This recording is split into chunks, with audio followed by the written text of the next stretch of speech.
crímenes que estremecen por su violencia, y hay otros que inquietan por algo mucho más difícil de aceptar, cuando quien comete el acto es también un niño.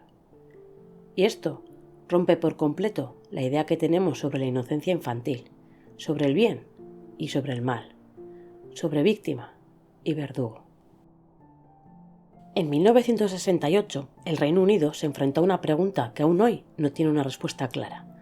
Se enfrentó a uno de los dilemas más incómodos de su historia criminal. ¿Qué ocurre cuando quien comete un acto tan despreciable es también una niña? Mary Flora Bell tenía solo 10 años cuando fue declarada culpable del desvivimiento de 2 niños pequeños. Su rostro apareció en todos los periódicos. Su nombre se convirtió en sinónimo de horror. Durante décadas fue descrita como un monstruo, una anomalía, una excepción aterradora. Pero detrás de los titulares había algo más complejo, algo incómodo, algo que obligó a toda una sociedad a mirarse al espejo. Porque antes de que Mary fuera agresora, fue una niña abandonada, dañada y fallida por el sistema.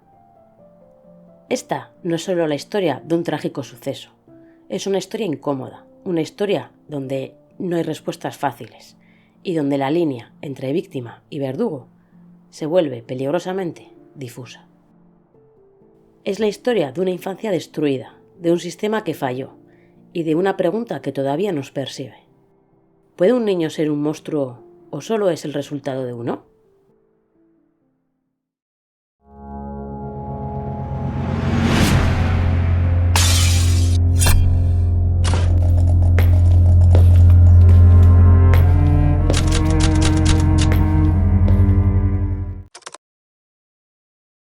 Para comprender el suceso es necesario entender el contexto en el que Mary Bell creció. Nos situamos a finales de los años 60, en Newcastle upon Tyne, una ciudad obrera del norte de Inglaterra que estaba experimentando un importante proyecto de renovación urbana. Los niños jugaban libremente en la calle, sin ninguna supervisión adulta, frecuentemente cerca de las casas abandonadas o dentro de ellas. Jugaban en los terrenos y solares que habían sido demolidos.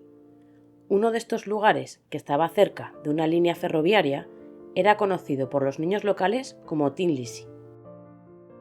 Era habitual que los menores pasaran horas fuera de casa.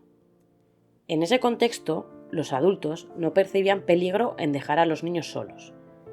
La idea de que un niño pudiera representar una amenaza grave para otro era prácticamente inconcebible. Ese supuesto marcaría el desarrollo del caso. Era un lugar duro para los niños vulnerables, una comunidad marcada por la pobreza. La violencia doméstica era un asunto privado y normalizado, y el abuso infantil rara vez se denunciaba. Los servicios sociales eran escasos, reactivos y estaban fragmentados. La infancia, por desgracia, no se protegía como se hace hoy en día. Un niño tenía que estar gravemente herido para que alguien interviniera.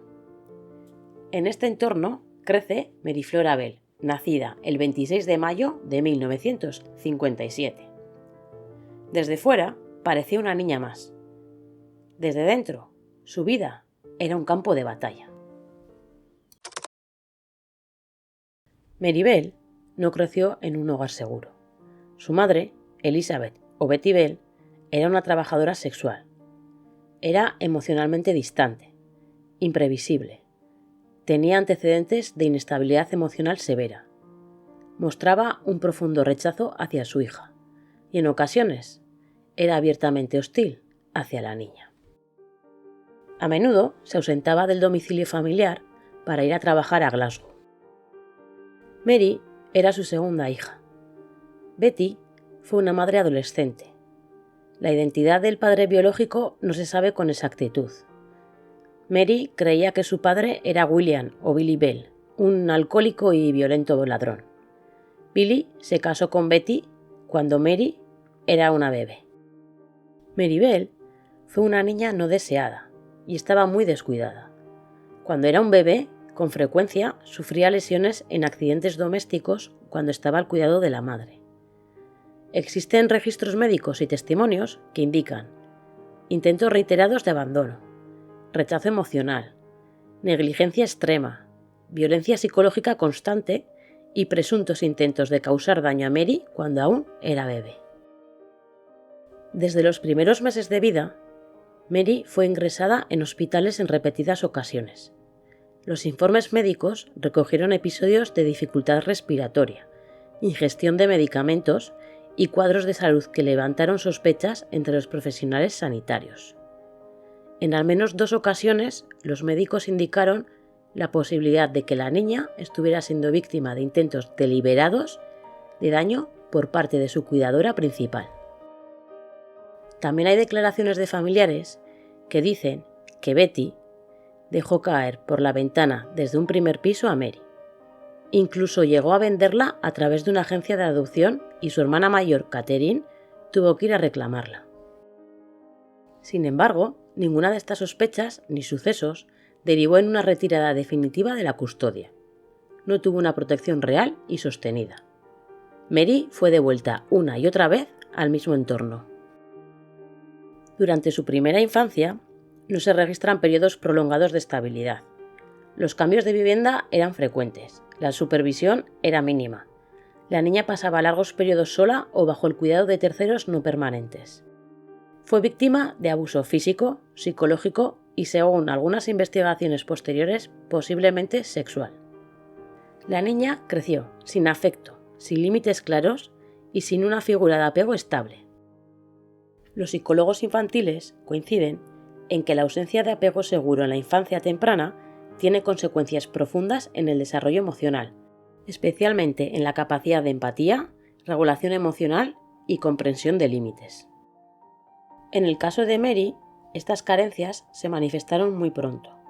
Desde muy pequeña mostraba conductas alarmantes, signos de comportamiento perturbado e impredecible, agresividad y cambios repentinos de humor, dificultad para sentir empatía, dificultades para distinguir el juego de la violencia, fascinación por el dolor y el control, comportamientos sexualizados inapropiados para su edad y una profunda desconexión emocional. En el entorno escolar, Mary fue descrita como una niña difícil. Era conocida como una niña problemática, pero nadie se preguntó por qué. Mostraba problemas de conducta, episodios de agresividad y dificultades para relacionarse con otros niños. No destacaba por retraimiento, sino por comportamientos disruptivos. Tenía dificultad para seguir normas. Mostraba una actitud desafiante frente a figuras de autoridad. Pero no hubo intervención ni evaluación psicológica real. No hubo seguimiento ni intervención terapéutica. Mary pasó de curso en curso sin que nadie se detuviera a analizar el origen de su conducta. La niña nunca aprendió límites. Nunca aprendió a distinguir el juego del daño. Nunca le enseñaron a gestionar la ira. Lo único que aprendió y lo único que conocía era la violencia como forma de relación. Durante estos años, Mary desarrolló una relación con otra niña del vecindario. Se llamaba Norma Bell, y aunque tuviesen el mismo apellido, no tenían ningún parentesco. Norma era algo mayor, un par de años, y presentaba una personalidad más sumisa. Según declaraciones posteriores, la relación entre ambas no era de igualdad.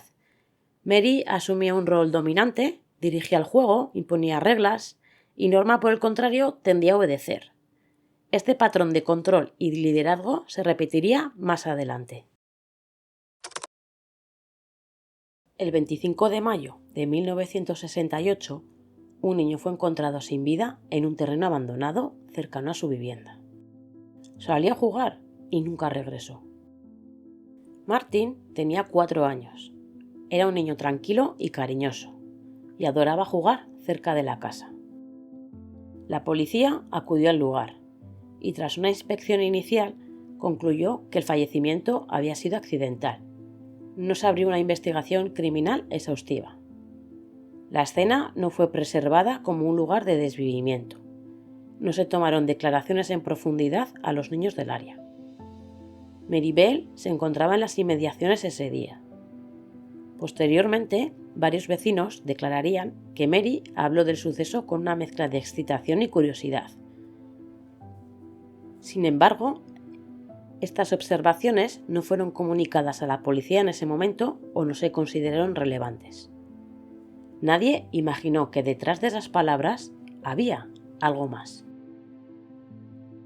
2 meses después del fallecimiento de Martin, el 31 de julio, desapareció otro niño del vecindario. Brian, de 3 años. También salió a jugar y nunca regresó. Brian era un niño curioso, vivaz y estaba muy unido a su familia.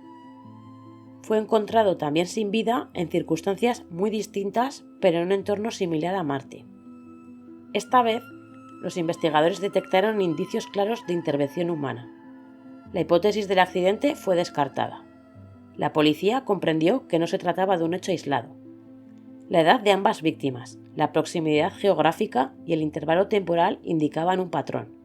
La investigación cambió de rumbo. Durante las primeras diligencias, la policía comenzó a interrogar a vecinos y niños del área. Algunos testigos mencionaron haber visto a Mary Bell y a Norma Bell jugando cerca de los lugares donde se encontraron los cuerpos. Entre ambos sucesos ocurrió algo inquietante. Mary Bell empezó a llamar la atención. El día que cumplió 11 años, ella y Norma se colaron en una guardería y la destrozaron. Además, Mary dejó notas burlonas en la pared, insinuando su participación en lo ocurrido a Martin. La policía interpretó estas notas como actos de vandalismo infantil sin importancia. No se consideraron pruebas de implicación directa. Nadie relacionó esos mensajes con Mary Bell de manera formal. ¿Por qué? Porque era una niña, porque el sistema no estaba preparado y porque nadie quería aceptar que el peligro pudiera venir de ahí. Durante ese periodo, Mary continuó asistiendo a la escuela con normalidad. No se activó ningún protocolo de evaluación. Mary Bell fue responsable de actos que terminaron con la vida de 2 niños pequeños. No entraré en descripciones gráficas por respeto a las víctimas que eran menores. No son necesarias para comprender la gravedad de lo ocurrido. Lo único que diré es que fallecieron por un mecanismo asfíctico. Mary ejerció control sobre niños aún más vulnerables que ella. Repitió dinámicas de poder, de dominación y de daño que había vivido ella antes. No actuó desde la crueldad adulta, sino desde una mente infantil profundamente quebrada. Y con esto no estoy excusando sus terribles actos. El hallazgo del cuerpo de Brian activó una de las mayores operaciones policiales que había vivido la región hasta ese momento. Más de 100 detectives fueron asignados al caso y en apenas unos días, más de 1.200 niños del vecindario fueron interrogados para reconstruir sus movimientos durante el 31 de julio de 1968. Los investigadores comenzaron a rastrear los movimientos del menor durante las horas previas a su desaparición. Brian había sido visto por última vez jugando cerca de su casa, en una zona frecuentada por otros niños del vecindario. La investigación se centró rápidamente en el entorno inmediato del niño. Varios testigos informaron a la policía de que Brian había sido visto jugando poco antes de su fallecimiento con 2 niñas mayores que él del barrio, Mary Bell y Norma Bell, de 11 y 13 años respectivamente. Ambas niñas eran conocidas en la zona. Jugaban con frecuencia en solares abandonados. Eran vistas como niñas problemáticas, pero no peligrosas. Ambas fueron interrogadas por separado por primera vez el 1 de agosto. Desde el inicio, los detectives notaron diferencias claras entre las 2 niñas. La actitud de Mary llamó la atención de los agentes. Respondía sin miedo, mostraba curiosidad por los detalles del caso, preguntaba por la autopsia y por la policía. Respondía con frases breves, a veces evasivas, pero en otras ocasiones sorprendentemente precisas. Norma, en cambio, mostraba nerviosismo, evitaba el contacto visual y parecía confundida. Sus declaraciones iniciales fueron evasivas y contradictorias. Fueron inconsistentes. Aunque ambas admitieron haber jugado con Brian ese día, las dos negaron haberlo visto después de la hora de la comida. Al día siguiente, Mary fue interrogada nuevamente. Durante esta segunda entrevista, su relato cambió. Mary declaró que recordaba haber visto a un niño de 8 años del vecindario jugando con Brian la tarde del 31 de julio. Afirmó que ese niño estaba golpeándolo. Y añadió un detalle más inquietante. Dijo que el niño estaba cubierto de hierba y maleza, como si hubiera estado rodando por un campo, y que llevaba consigo unas pequeñas tijeras. Entonces, Mary añadió una frase que cambiaría por completo el rumbo de la investigación. Dijo que había visto a ese niño intentando cortar la cola de un gato con las tijeras, y que recordaba que una de las hojas estaba doblada o rota. Este detalle de las tijeras no era público. Solo la policía sabía que en la escena se habían encontrado unas tijeras rotas. Para el inspector jefe James Dobson, esa afirmación fue decisiva. Mary Bell había revelado información que solo podía conocer alguien presente en el lugar de los hechos. El niño al que Mary intentó culpar fue interrogado de inmediato. Y se comprobó que ese día se encontraba en el aeropuerto internacional de Newcastle, acompañado de sus padres y con numerosos testigos que confirmaban su coartada. La línea de investigación quedó clara. Mary fue puesta bajo observación.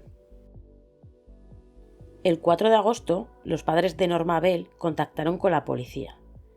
Dijeron que su hija quería confesar lo que sabía sobre el fallecimiento de Brian.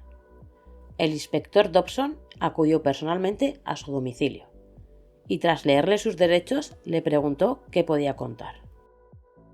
Norma declaró que Mary le había llevado a un lugar conocido como Tin Lizzie, una zona de bloques de hormigón donde se había encontrado a Brian. Allí, según su testimonio, Mary le mostró los restos de Brian. Norma afirmó que Mary le explicó cómo lo había hecho y que le dijo que había disfrutado haciéndolo. También describió cómo Mary le habló de las marcas que había provocado a Brian con una hoja de afeitar y mencionó nuevamente las tijeras rotas. Norma condujo a la policía hasta el lugar exacto del suceso y señaló el punto donde Mary había ocultado la hoja de afeitar.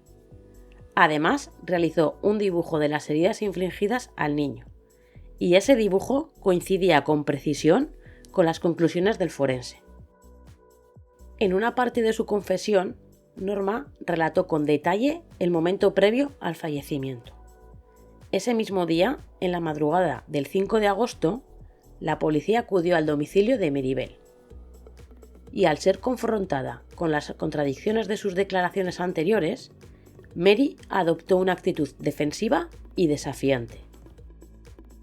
Les dijo a los detectives que estaban intentando lavarle el cerebro y que llamaría a un abogado para salir de esto. Horas más tarde, Norma fue interrogada de nuevo. En esta ocasión, su testimonio fue aún más explícito. Admitió que había estado presente cuando Mary desvivió a Brian.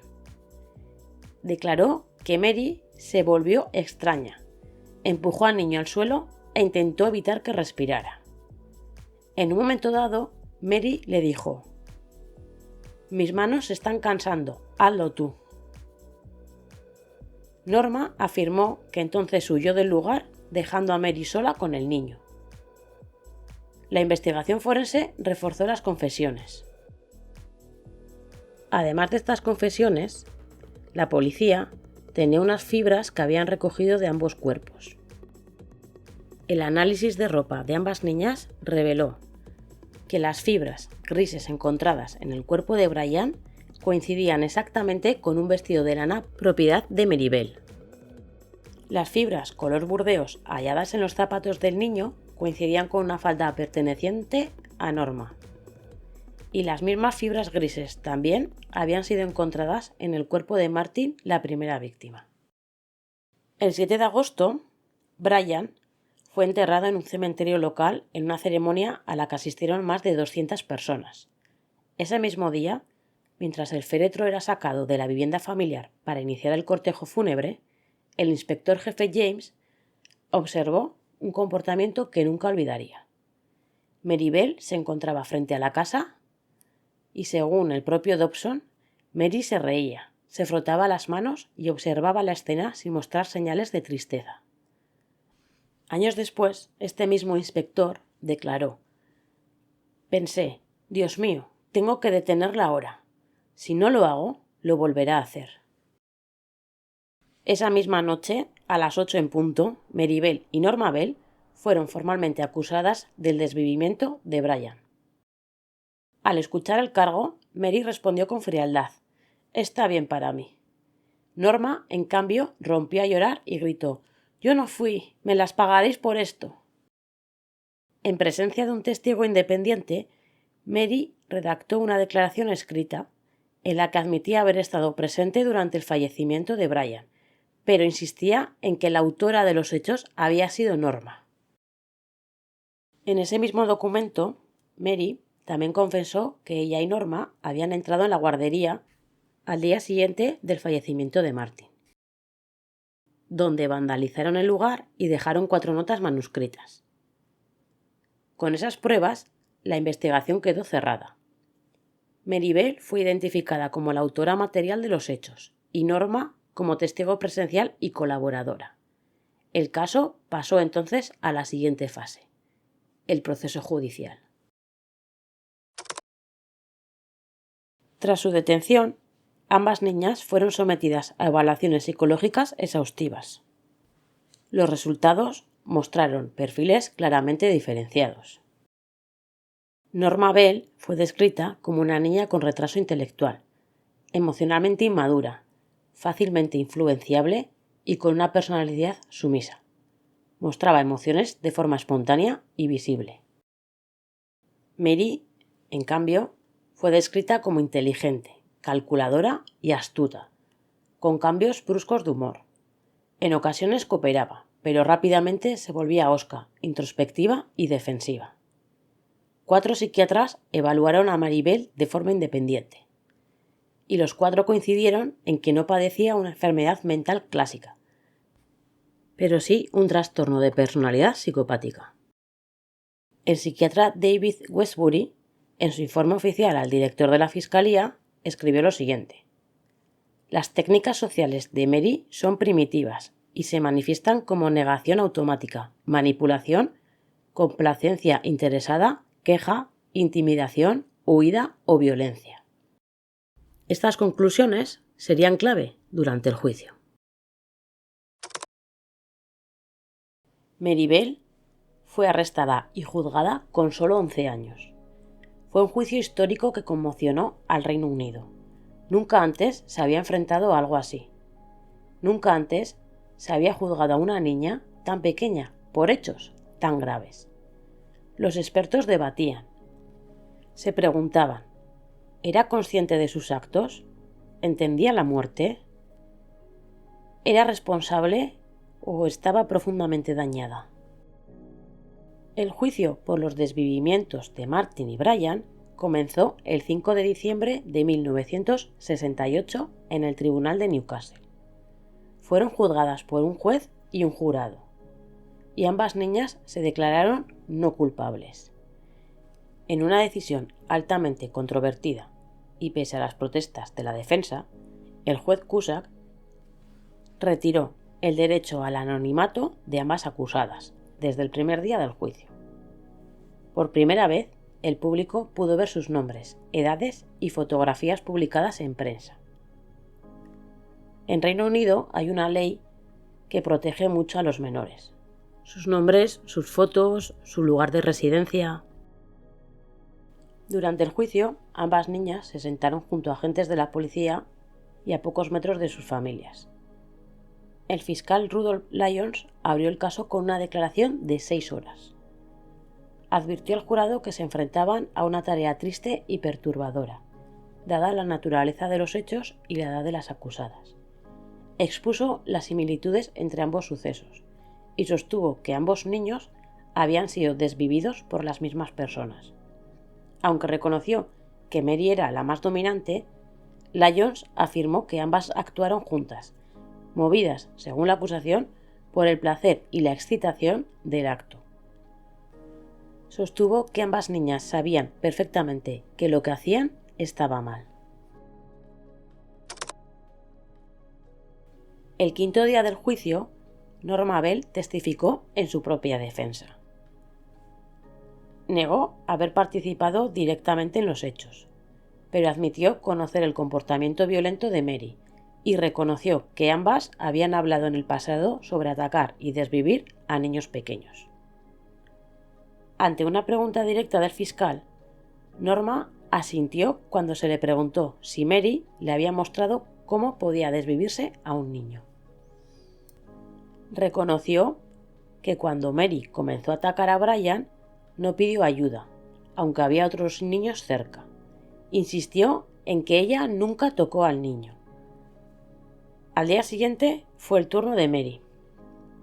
Su testimonio se extendió durante casi 4 horas y fue interrumpido brevemente cuando rompió a llorar en brazos de un agente. Mary negó las acusaciones de Norma. Reconoció haber visto el cuerpo de Martin, pero afirmó que nunca le había hecho daño. Respecto a Brian, Mary afirmó que fue Norma quien lo hizo, mientras ella permanecía paralizada e incapaz de moverse. También declaró que no avisó a la policía por miedo y por una malentendida lealtad. Durante el juicio, la madre de Norma testificó que meses antes había sorprendido a Mary privando de aire a su hija menor y que solo soltó el cuello tras recibir un golpe del padre. Un psiquiatra infantil declaró que la edad mental de Norma era de 8 años y 10 meses y que aunque su capacidad para distinguir el bien del mal era limitada, sí podía comprender la criminalidad de los actos. Tras 9 días de juicio, el jurado deliberó durante 3 horas y 25 minutos. El 17 de diciembre de 1968 se leyeron los veredictos. Mary Bell fue absuelta del desvivimiento, pero declarada culpable de homicidio involuntario por responsabilidad disminuida en ambos casos. Norma Bell fue absuelta de todos los cargos. Al escuchar el veredicto, Norma aplaudió y Mary rompió a llorar. El juez describió a Mary como una persona peligrosa, que representaba un grave riesgo para otros niños. Fue condenada a una pena de detención indefinida a placer de su majestad. Esto significaba que no se establecía una duración fija de la condena. Su liberación dependería de evaluaciones psicológicas y decisiones administrativas futuras. Tenía 11 años y 6 meses cuando se convirtió en la niña más joven que había desvivido a alguien de la historia de Reino Unido. Aunque fue diagnosticada con un trastorno de personalidad psicopático durante el juicio, el tribunal determinó que era legalmente responsable de sus actos, por lo que cumplió su condena en el sistema penitenciario y no en un centro de salud mental. Mary pasó por diversos centros de detención juvenil y prisiones. Durante su encarcelamiento, afirmó haber sufrido ataques contra su integridad sexual por parte del personal y otros internos. En 1980, tras casi 12 años bajo custodia, fue liberada con una nueva identidad y bajo estricta protección legal. La decisión de proteger su identidad de por vida que tomó el sistema fue muy polémica. No fue para absolverla, sino para evitar que su historia se convirtiera en una cadena perpetua social.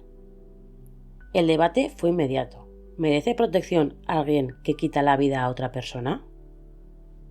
Mary, cuando salió de la cárcel, cambió de nombre, intentó rehacer su vida y en 1984 tuvo una hija. Cuando su identidad fue descubierta por la prensa en el 98, madre e hija tuvieron que ser trasladadas a una casa segura.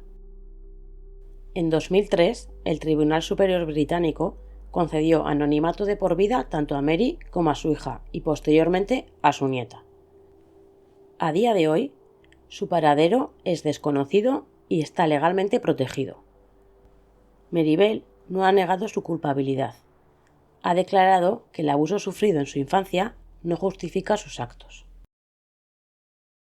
Este caso plantea el dilema moral de víctima o verdugo. Es un caso que obligó a los psicólogos a replantear conceptos fundamentales. Muchos expertos coincidieron en algo inquietante. Mary no nació violenta. Aprendió la violencia como lenguaje. Reprodujo lo que había vivido.